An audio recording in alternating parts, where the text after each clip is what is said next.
Dans cette vidéo, je viens te parler du visa visiteur en 2024. Il y a beaucoup d'informations qui visent à te décourager, à t'effrayer. On a entendu il y a très longtemps, plusieurs mois avant que les visas visiteurs étaient interrompus.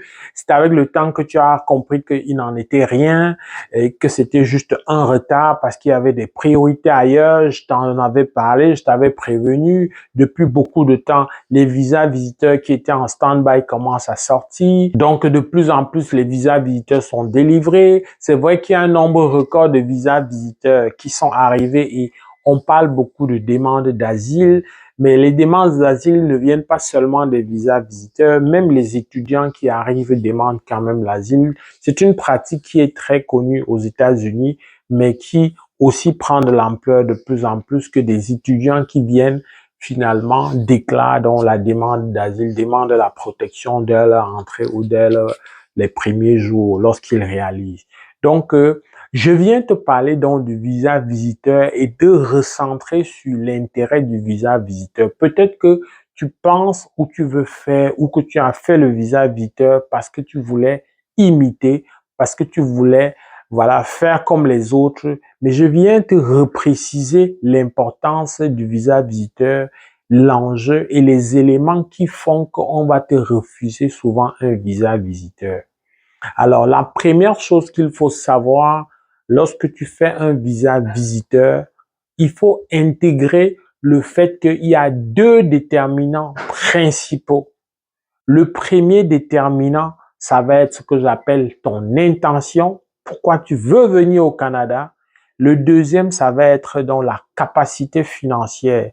Les gens ont souvent mis en avant que j'ai personne pour m'inviter, comment je vais venir comme visa visiteur. Ça, ce n'est pas un enjeu. Je ne vais pas entrer dans les détails sur cet aspect-là, mais je vais te dire, le fait de ne pas connaître un ami, un membre de la famille, ce n'est pas un enjeu clairement. Vous êtes de plus en plus nombreux à l'avoir compris grâce à une vidéo que je t'avais présentée sur le visa visiteur. Je ne vais pas me répéter ici parce que l'angle de la vidéo porte sur le découragement et sur l'idée qu'on se fait du visa visiteur en 2024.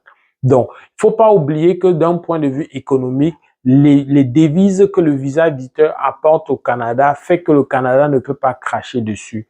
Et puis, disons-nous les vérités, lorsqu'il y a les demandes d'asile, ça apporte de la main-d'œuvre. Si on regarde ça sur ce plan, on va comprendre que le perdant en tout cas n'est pas le Canada. Le Québec peut se plaindre du fait que la moitié des demandeurs ou plus du tiers viennent vers le Québec. Mais la seule plainte, c'est davantage de demander de la subvention au fédéral. C'est surtout ça. Si on peut, le fédéral peut donner l'essentiel de la subvention qui va avec le nombre élevé de visiteurs en direction du Québec, le problème se résout tout de suite parce que ça, c'est de la manne, ça, c'est de la main-d'œuvre disponible, de la main-d'œuvre qui est détentrice d'un permis de travail ouvert. Donc, c'est-à-dire que dès demain, on peut t'employer.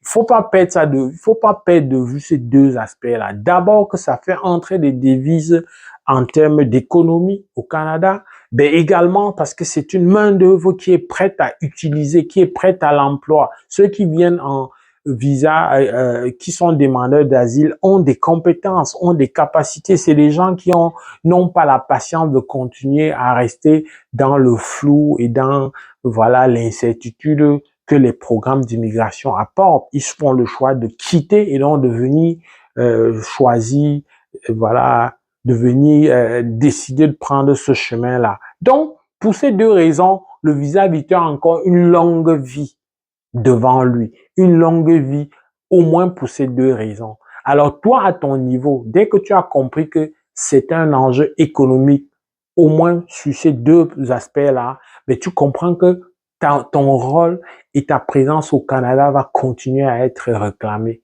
Donc tu ne peux pas laisser ça. Mais par contre, l'intention que tu mets, l'intention ici, tu comprends que je fais allusion à ta lettre explicative, à ton projet de visite. Comment tu amènes ça? Comment tu présentes ça? On a entendu toutes sortes de choses là-dessus. Et il y a voilà, il y a des déclarations qui se veulent tabous pour certaines personnes. L'objet de la vidéo, c'est pas d'entrer dans la stratégie ou dans comment amener son intention, mais très clairement, ça va être un aspect aussi important que l'aspect de la preuve de fonds. La preuve financière, ça va être un élément qui vient conjointement avec ton intention, j'insiste dessus, ton intention de visite pour venir donner une certaine crédibilité et amener l'agent de visa à pencher vers voilà une réponse positive. C'est un enjeu. Je vise à travers cette vidéo à te garder donc focus sur ton projet, à garder l'optimisme, si tant est qu'il est établi que c'est vraiment par là qu'il faut que tu passes. Parce qu'il y a un préalable. Ne te rue pas vers le visa visiteur parce qu'un ami, un frère a voyagé. Hein, parce qu'on a dit qu'il y a un réseau. Parce que ça, c'est une faiblesse malheureusement que tu as, que beaucoup de gens ont, de croire qu'il y a un réseau. La beauté du système d'immigration du Canada, c'est que personne, même celui qui donne le visa là, s'il a un membre de la famille, parce que de plus en plus, il y a des ressortissants africains parmi ces gens-là, même lui-même n'a pas les moyens d'avoir de l'avance pour qu'on lui donne un visa. C'est organisé de manière transparente où tout s'appuie sur la loi, le règlement et les directives ministérielles. Oui, les directives, selon des périodes données, peuvent être en faveur de certains profils que de d'autres profils. Mais ça n'enlève en rien le fait qu'il y a une transparence. Et donc, l'idée qu'il y a un réseau ou quelqu'un qui donne les visas, c'est une idée qui t'endort, qui te perd le temps et peut te prendre de l'argent, comme c'est le cas très souvent. Donc, regarde comment tu montes donc ton intention de visite et comment tu montes donc ta preuve de fonds. C'est pas une histoire de dire que j'ai 10 voitures, j'ai 2 titres fonciers, j'ai ceci. Non, c'est pas comme ça que la preuve de fonds va se faire. Mais ce que je vais te dire pour ne pas me répéter, même si c'est nécessaire de me répéter autant de fois qu'il le faut, c'est de la pédagogie en matière d'immigration pratiquement qu'il faut faire. Mais ce qu'il faut comprendre, c'est que la preuve de fonds vise à vérifier est-ce qu'une fois au Canada, il va être capable de se prendre en charge? Est-ce il a tout ce qu'il faut pour vivre sans dépendre, sans demander un secours financier? C'est ça qu'il faut faire. Est-ce que ta manière de prouver que tu as de l'argent, selon toi, peut convaincre sur ce que tu vas pouvoir te prendre en charge? Commence donc toi-même à être l'agent des visas avant de penser à quelqu'un d'autre. Remplace-le, supplante-le dans ta façon de voir les choses. Est-ce que si je viens dire que voilà 10 millions que j'ai déposés il y a 2 semaines et je demande le visa, est-ce que c'est crédible? Qu'est-ce qui établit? Il s'agit de prouver que c'est de l'argent vraiment disponible et de l'argent qui est en ta possession. Un argent qui apparaît et qui disparaît n'est pas nécessairement, ou alors peut laisser des soupçons que ça ne t'appartient pas. Ça, c'est un aspect de la preuve de fond. Je ne vais pas m'attarder dessus. Mais j'insiste sur l'intention de comment tu montes ton projet de visite. Comment? Parce que tout ça, il faut l'amener et il faut une certaine crédibilité et cohérence dans l'ensemble des éléments. Et cette crédibilité et cohérence-là, on ne peut pas séparer ça de toi-même, ton profil. Quand je dis ton profil, je pense à 2 déterminants. C'est quoi au niveau professionnel? C'est quoi ton trajet? C'est quoi tes caractéristiques? C'est quoi tes compétences? C'est quoi ton parcours? Au niveau également de ton statut matrimonial, c'est quoi ton statut? Est-ce que tu es marié? Est-ce que tu es célibataire? Est-ce que tu as des enfants? Etc. Est-ce que de l'autre côté, tu as de la famille au Canada? C'est quoi ta famille dans ton pays d'origine? C'est quoi ton investissement, ton engagement? Quand je dis investissement, c'est pas seulement l'investissement en termes de business, mais ça peut être l'investissement culturel, ça peut être l'investissement socio-politique, etc., des causes. Ça peut être plusieurs paramètres. Je te donne des ouvertures comme ça pour que tu vois. Mais arrête de penser que si on t'a refusé le visa, c'est seulement parce que le Canada ne veut plus les gens. Non, le Canada va toujours continuer à choisir les gens selon ses intérêts. À toi de t'aligner selon les intérêts du Canada.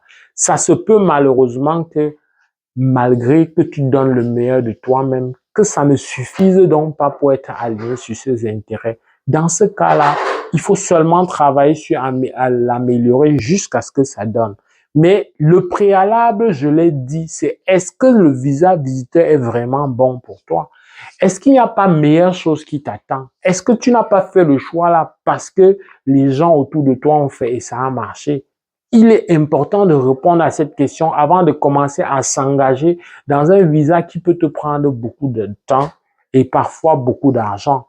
Valide d'abord, est-ce que je ne suis même pas déjà capable d'être éligible pour autre chose de moins coûteux, de plus rapide? Ça prend un accompagnement avec beaucoup de plaisir. On peut t'aider à le faire. Donc, regarde tous ces éléments-là avant de dire oui, je vais vers le visa visiteur. C'est clair que le visa visiteur va être quelque chose d'assez intéressant dans un contexte où visiter veut dire que tu vas battre la concurrence en étant directement au contact des employeurs potentiels, en donnant la possibilité de faire de la visite exploratoire, en ouvrant en tout cas des voies que je ne vais pas forcément tout développer ici dans la vidéo, mais le fait que tu sois sur le terrain vient quand même donner ses avantages. La beauté de la chose, c'est que c'est sur le temps de la validité de ton passeport. C'est-à-dire que si tu as eu un passeport qui a 5 ans de validité, ton visa va être sur 5 ans et imagine tout ce que tu peux avoir comme marge de manœuvre sur cette période-là. Ça, c'est au cas où tu n'as pas pu trouver une passerelle